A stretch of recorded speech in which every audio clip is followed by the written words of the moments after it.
Hello. Decided to jump on here. Wanted to go live for a few minutes and talk about a subject that's been coming up and seemed very timely to talk about it today, and that is protein. What's the deal with protein? What's the deal with protein when you're on a vegan diet? What's the deal with protein when you're on a plant-based diet? What's the deal with protein? Why is everybody who's not on a vegan diet worried about protein? We're going to talk about protein for a few minutes tonight.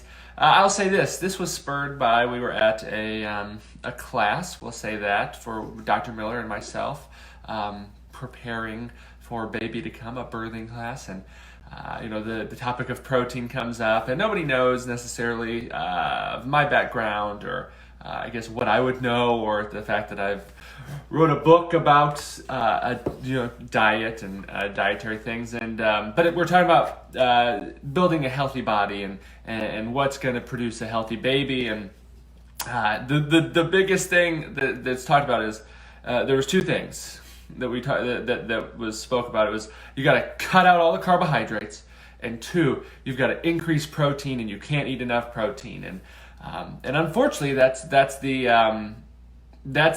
common belief that is held by almost all of society in that regards. But here's the deal: the instructor, the other people taking the class, the only people there that were in a healthy body range, that really were exuding what you would hope would be a healthy BMI, a healthy outlook on where your health should be, were the people that, if we were going to follow the advice of that instructor, we would need to change our diet, and everybody else would be eating the exact same thing that they're being told is healthy.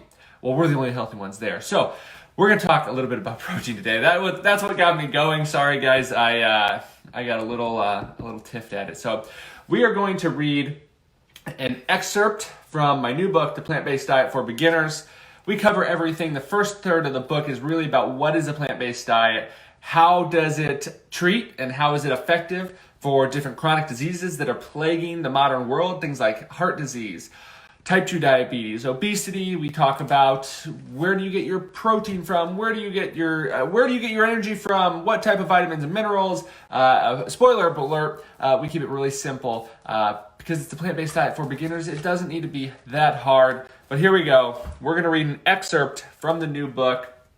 This is the nutrition section, but this is protein. I just want to clear the air. This is now, I guess it's in writing, so I think we can. So here we go. Here is the excerpt from the new book, The Plant-Based Diet for Beginners. Protein. People who have adopted a whole food plant-based diet are often asked where they get their protein from. This is based on the common misconception that protein is either only found in animal products, or that protein from animal sources is of higher quality than plant proteins. In reality, whole plant foods supply protein in various amounts, and a 2016 investigation in JAMA, Internal Medicine, shows that eating plant proteins is associated with lower rates of mortality, while those getting their protein from animal sources have higher risks of cardiovascular-related deaths. Another protein myth is that you need to eat specific protein-rich foods or supplements to meet your requirements on a whole food plant-based diet. The truth is that by eating a well-rounded whole food plant-based diet, you can rest assured knowing that your protein needs are being met. That is an excerpt from the new book, The Plant-Based Diet for Beginners. Here's the deal, everybody, ladies and gentlemen. If you're eating enough calories from healthy plant sources, you will be getting enough protein. And I got asked in my live stream yesterday, on my Sunday stream, what my favorite plant protein sources are, and that's a question that many people ask, and that's why we cover it in the Plant-Based Diet for Beginners. But the real answer to that is, my favorite protein sources are my favorite carbohydrate sources and my favorite fat sources. There's not one in the set. There's not one food specific thing that we're eating. We're talking about potatoes, rice, beans, corn, quinoa, oats, sweet potatoes. These foods while the uneducated public may say those are just carbohydrates, and there's no difference between a potato and white bread or sugar. Or there may be that out there, people saying that, but the fact of the matter is that a white potato, that sweet potatoes, that rice, beans, corn, quinoa, oats are not just carbohydrates, and they're not just sugars.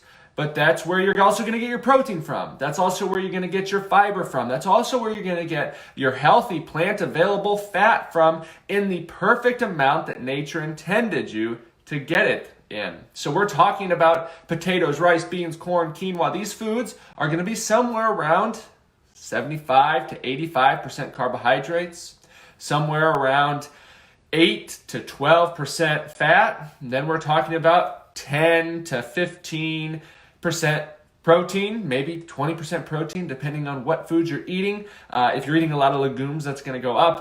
But those are in the plant available forms that are the perfect amount that nature intended you to be eating them in. It's that simple. It does not need to be complicated. You don't need to look at a plate and say, here's where my protein is, here's where my fat is, here's where my... No, we can look at a plate and say, there's a abundance of whole plant foods. We're building around the simple starchy staples, the 3 S's, foods like rice, beans, potatoes, sweet potatoes, corn, quinoa, oats, foods that people and populations have built diets around for thousands of years and lived long, healthy lives without being plagued by the chronic diseases that are tearing apart our healthcare system and our societies by forcing people not in their elderly ages, in their 50s, 40s, 60s, already being a part of the medical system, in and out of hospitals, hooked up to machines on every pill and potion and prescription that could be written under the sun, because they're too worried about getting their protein from here, their fat from here, their carbohydrates, and they're not worried about getting it from whole plant foods. It's that simple. It's that simple. Mary asks, is quinoa gluten-free? Yes, it should be, but if you're super hyper-celiac or super hyper gluten-sensitive, you may need to look for a certified gluten-free source of that. But that's the deal with protein, everybody. Again, we read an excerpt from the new book, The Plant-Based Diet for Beginners, out for pre-order now. I've shared links before. I've been getting a lot of questions about the book. And hopefully we're gonna kind of hit a national stage here pretty quickly of getting some big interviews going, which is really, really exciting. And I think it really has the chance to help a lot of people. And how is it going to help a lot of people this holiday season? Well, if you're like me, you're going to order a copy or 2 or 10, and we're going to send them around to various family members, friends who we know could really utilize getting started on a plant-based diet. Maybe they don't know how. Maybe they need the handbook that I wish I would have had right as I was getting started on a plant-based diet, losing 100 pounds, and then getting my mother, my father, my sister, helping my in-laws, my cousins, grandparents, family, friends, getting on a plant-based diet. Not just getting on it, not just losing some weight, but sticking with it long-term, years now, and not only feeling better, but feeling better than they had the previous decades. We're talking about my dad. My dad is someone who played college football. He put his life on the line out there, right? He's had total shoulder surgery on both shoulders. Shoulder surgery on both shoulders.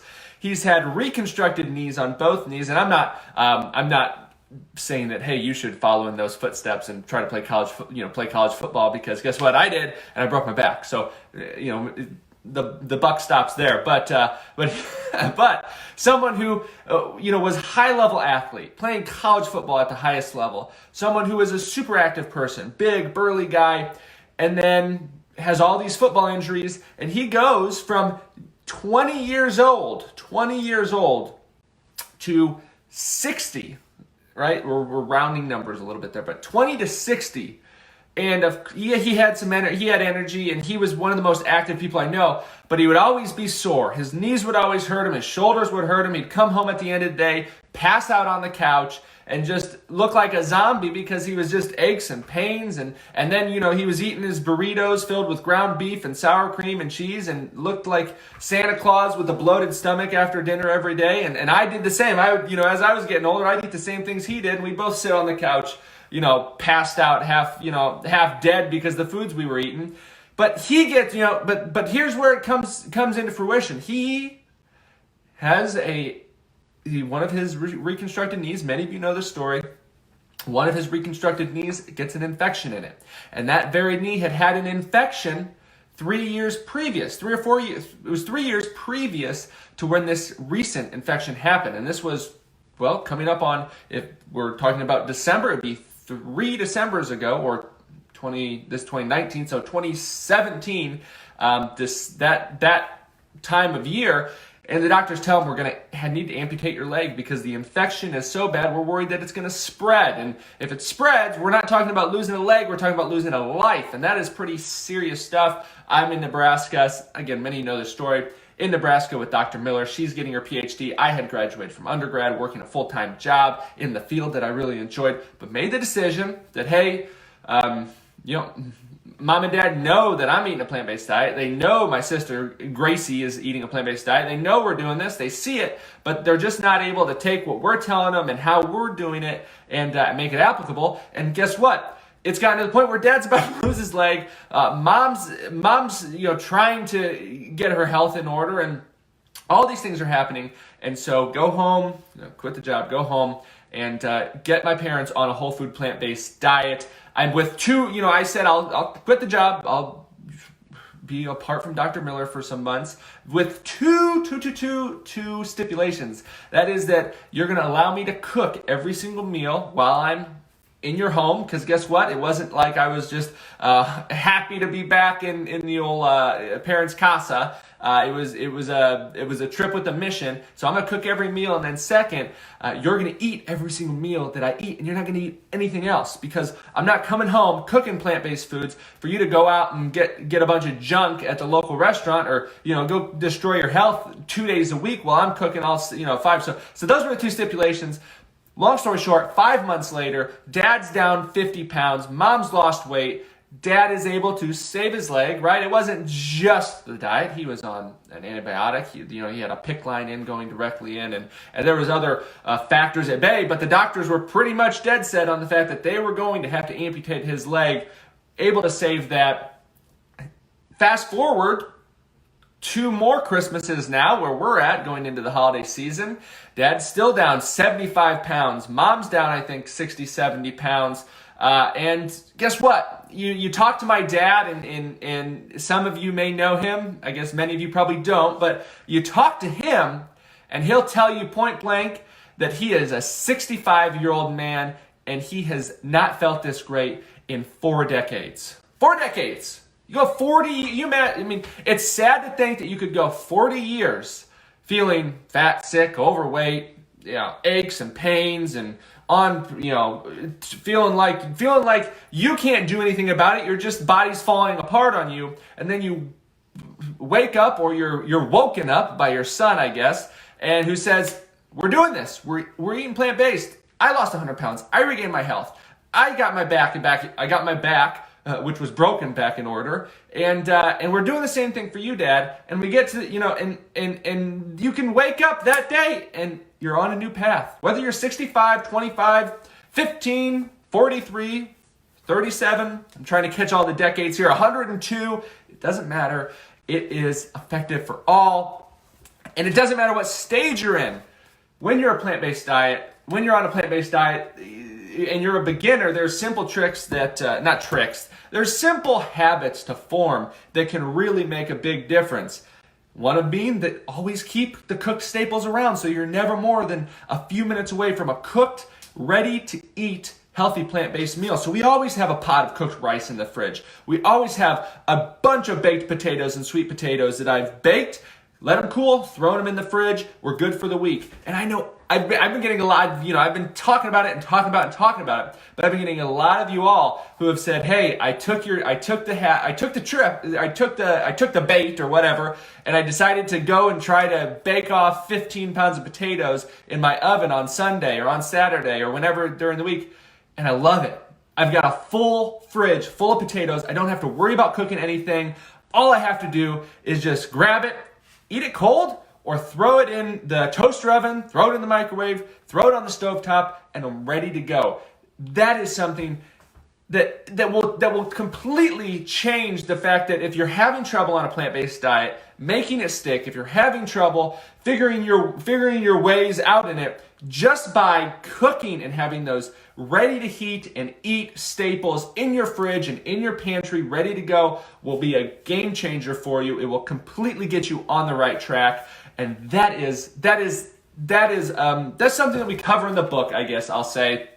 You don't need the book to learn that, but I will say that in the book, talking about the staples, I said, if I'm going to write this book and talking to my publisher, I said, I'm not putting anything out unless we give someone one of the most important things about getting on a plant-based diet, and that is how to properly cook the staples. So whether you have an oven, whether you have a stovetop, whether you have an electric pressure cooker, whether you have a slow cooker, a crock pot, you will be able to cook the staples. You will know how to cook all the staples, how to cook them in multiple ways, and we'll talk about how to use them in recipes, in simple whole food plant-based recipes. That is something that I said has to be in the book. It has to be in the book, because it's not a book for plant-based beginners if we're not going to show them how to cook. Here was some of the back and forth that people don't see when we're talking to a publisher, writing a book and things like that. Is, well, they would maybe think that, we're talking about having cooking staples and making simple recipes, and in their minds they're thinking, well, and I'm writing these recipes, put them out there, and I send an example to them, and they say, well, that's too simple. We can't, nobody's going to want to buy a book for $15 if it's got a really simple recipe with only 2 or 3 ingredients and a few directions, 1 or 2 directions. I said, nope. We are writing the book, The Plant-Based Diet for Beginners. We're going to have recipes with a few ingredients. We're going to have recipes with a few steps, because you can go out there and you can find recipes with 50 ingredients that you're going to have to break the bank to use. You can find recipes that have 15 steps on them. But when we're talking about beginners, and not even beginners, we're talking about people who have been eating a plant-based diet for a while, that want to do it more sustainably, that want to have simple, quick, easy-to-go recipes. That is what is in the plant-based diet for beginners. But again, we were talking about protein, went off on a little bit of a tangent. So we're at this class, a birth class, and being told that if you want to have a healthy baby, one that is, here's the train of thought, is you want to have a healthy baby, you want to have a baby that is a properly birth weight, right? In America and in the modern world, where we eat more protein than we've ever eaten in all of human history, where we eat more fat than we have in all of human history, and when we're eating less carbohydrates than we ever have in all of human history. And they're saying you've got to cut out the carbohydrates, you've got to increase protein from animal sources, or else you're going to have a large baby and you're going to have trouble giving birth. When the whole rest of the world, third world countries, here's a stat just came out. America spends in the top % of all healthcare when it comes to childbirthing and labor expenses. We pay more money than the rest of the world, and we are 53rd in labor mortality. We're 53rd, and we pay the most. And a lot of it has to do with the fact that we're telling everybody that you got to eat all your protein, you got to eat all your animal foods, because or else you're not going to have a healthy baby. When in fact, through human history and in the undeveloped world, mothers are birthing children at proper body weights, mothers at proper body weights, children at proper birth weights, by eating the simple starchy staples, foods like rice, beans, potatoes, corn, quinoa, oats, because they're cheap, because they're available, but most importantly, because They're the foods and the nutrients in plant form that your body was built, designed, evolved to live off of, to thrive off of, to give birth off of successfully, to raise children off of successfully. And that is what hopefully we're moving towards here in the country, because guess what? Our health rates could keep declining. We could keep spending more and having worse and worse health outcomes. But hopefully, we can jump onto a plant-based diet, right? Maybe you know someone. I'm just plugging it here, I guess. Hey, if you know someone who you think could, with even an inkling that they could really benefit from a plant-based diet, maybe you get the book for them and you send it to them. You get it to them for the holidays. Maybe you do that. Maybe you just send them to some videos on YouTube, some great plant-based doctors talking maybe on a specific topic that's about them. Maybe you get them the book. Maybe you make some of the recipes for them before you get them the book. Maybe you do 100 different things. It doesn't matter to me. But anything that we're doing for our loved ones, for the people that we care about, when you know how a plant-based diet has affected you, right? Myself right here, going from a starting college football player at the University of Nebraska, Gator Bowl champion, beat Georgia on that. Going from that to breaking my back, to being 100 pounds overweight, to being unable to exercise, physically incapacitated, and then while all of that's going on, being a student in my livestock production classes at the University of Nebraska, the biggest beef producer in the country, learning how to produce high quality animal protein. And I'm learning all this while I'm just as fat, sick, and injured and overweight and unhealthy as my professors were, as the students I was in my classes were. But when I found some research, right, showing about a plant-based diet, decided to give it a shot, and that changed everything. And I think that is no better time to introduce someone to this way of eating, to this lifestyle, to just the change that it can bring. No better time than in the holidays. You're getting around family and friends. Hopefully, if you're not, hopefully you're surrounded by loved ones in other ways. But there's a lot of people going to be getting together at the holiday table, and Uncle Bob and Aunt Becky, who are both 200 pounds overweight and can barely get out of bed in the morning and on 15 different medications, they're going to sit there at the table and they're going to make fun of you for eating your fruits and vegetables because you're a silly plant-based eater. You're a silly plant-based. Well, but you could get angry. You could get up from the table, leave, and say, forget you guys. Or, big or here, and this is where I want us to be here, you could use it as a very important educational learning experience, because guess what? I've been at holiday get-togethers where before I kind of knew what was going on with the plant-based diet, before I kind of got it going, but kind of knew, hey, there's something to it, right? Kind of that first holidays, I was sitting there at the holiday table with those relatives, and I could really feel that, hey, this is something that's changing my life. My health's improving. I'm losing weight. I'm regaining my health. I'd lost my health. I'm regaining it. This is something they could really use. But guess what? As unhealthy and as sick and as a lot of times they don't make it to the next holidays. So if you think you have a chance to at least introduce it to someone this holiday season, do it, because you don't know if they're so sick, they're dealing with so many health problems that they may not make it to the next holiday season. So this might be your chance. And whether that is ordering them the plant-based diet for beginners, or whether that is just bringing up the discussion. Maybe again they're picking fun at you for what you're eating, how you're eating, and you say, hey, you know what? I got off this medication. I've lost 30 pounds this year. I've begun running. I began walking. I began jogging. I began doing these things that I never thought I'd ever be able to do. But here you are, fat, sick, overweight, on every prescription written under the sun, in and out of hospitals 8 months out of the year, being a burden to your family, being a burden to your relatives, being a burden to your children, being a burden to your loved ones.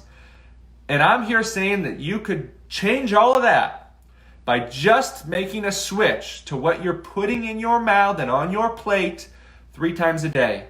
And it doesn't have to be hard, and it doesn't have to be complicated. You find your favorite simple starchy staples.